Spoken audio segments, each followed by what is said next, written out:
consider myself much British. The only reason I'm British is because I was born here, that was it.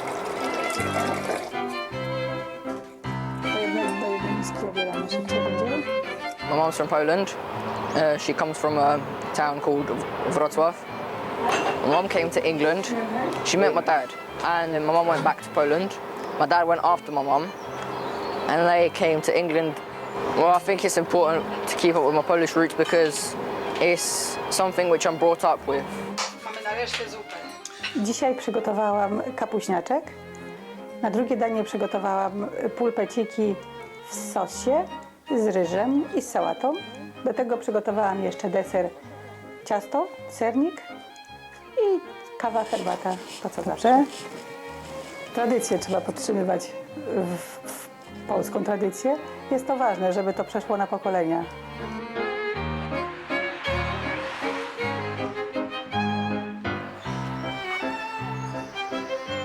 Ta szkoła jest bardzo ważna z wielu powodów. Kiedy Polska weszła do Unii, przyjechało tutaj mnóstwo rodzin polskich, które potem ściągały te dzieci. Świetnie, że te dzieci uczą się języka mamy lub taty, ponieważ też w Polsce mają rodziny i dzięki temu mają kontakt ze swoimi rodzinami. Uczą się tutaj geografii, historii, religii, jak również mają zajęcia ze śpiewu.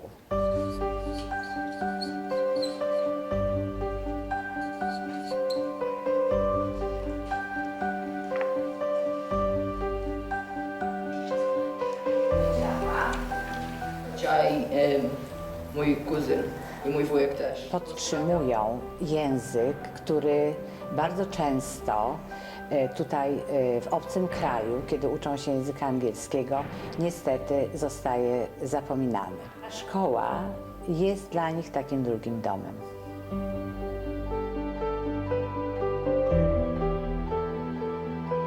Miski, to ty byłaś w polskiej szkole? O której wróciłeś godzinie? O pierwszej. I o której co wyście tam robili?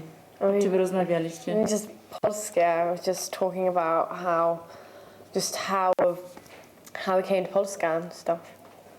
Dominika learnt to speak English very quickly because her sisters would speak to her in English, and with every daughter the level of Polish got worse. But then we are very lucky because we have grandparents that live close by, and the grandparents speak to the girls in Polish, and that's how we try and maintain it.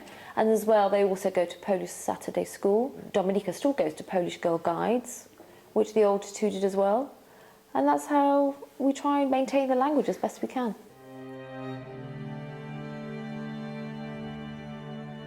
When we were leaving Africa, we had to go on a boat. And on the ship, it was called Scythia, and from Mombasa, the port. And we were going through the Suez Canal. It's not a very smooth canal. And there were an awful lot of people that were sick all the time. And most of the people were just staying in the cabins. But once we arrived to England, that was in Liverpool, we were all taken to the camps.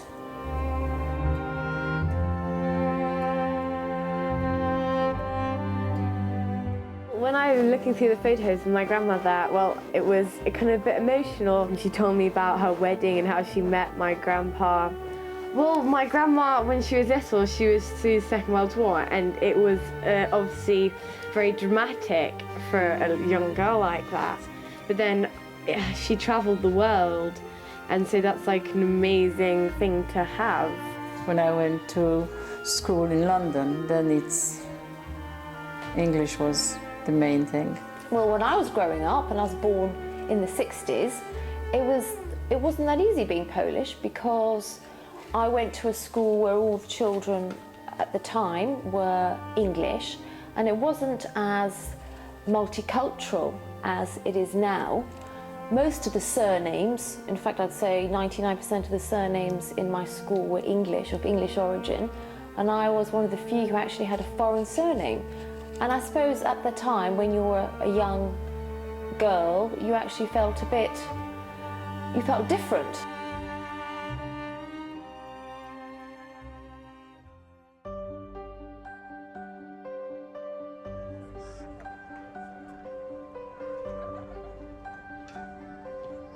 I've been here for about 4 years.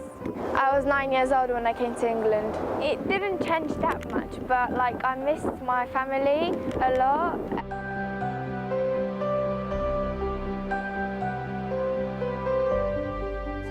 Well, my dad is really happy and excited that he came to England, but me and my mum was really miss Poland and a bit upset.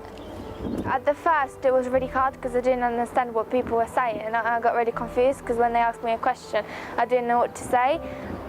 I felt really sad and upset. Yeah, I miss living in Poland because I had really good times, and I miss Polish food and all my friends and my family. But I get on with it, and I have some cool friends that help me.